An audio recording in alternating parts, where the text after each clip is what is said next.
Alors Myriam, là, il n'y a pas beaucoup d'ingrédients. Non, très peu. Qu'est-ce que C'est tu vrai. nous proposes? Alors, des gougères au parmesan. Alors pour faire les gougères, c'est une pâte à choux la base. Simplement, une pâte à choux auquel on rajoute du fromage, c'est tout. On met simplement eau et beurre ensemble et c'est tout. Alors si on veut que ça aille plus vite, on coupe le beurre en tout petits morceaux.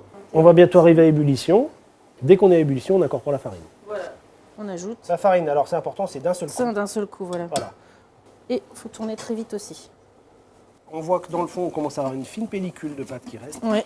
Ça commence à bouger en boule unique, c'est-à-dire qu'on voit que la pâte se rassemble ensemble. Ce qu'on appelle dessécher. Alors, on va quand même le changer de récipient. Comme ça, on va éviter de trop le cuire. Donc on le débarrasse. Et à cette pâte, on va incorporer les œufs. Alors c'est là que c'est dur. Si on veut faire plus simple, en fait, on coupe. On utilise ça comme un couteau et on coupe.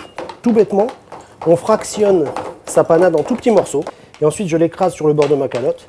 Et très rapidement, mon œuf est incorporé. Et c'est plus rapide.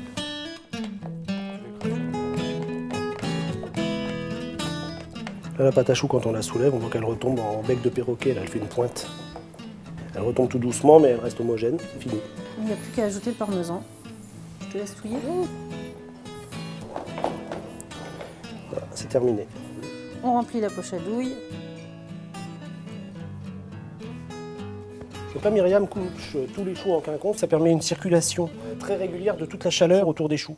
On met au four 25 minutes. 200 degrés, Voilà, 180 degrés, 200 degrés. à peu près 200 degrés. Allez, c'est moi qui vais au four. Super.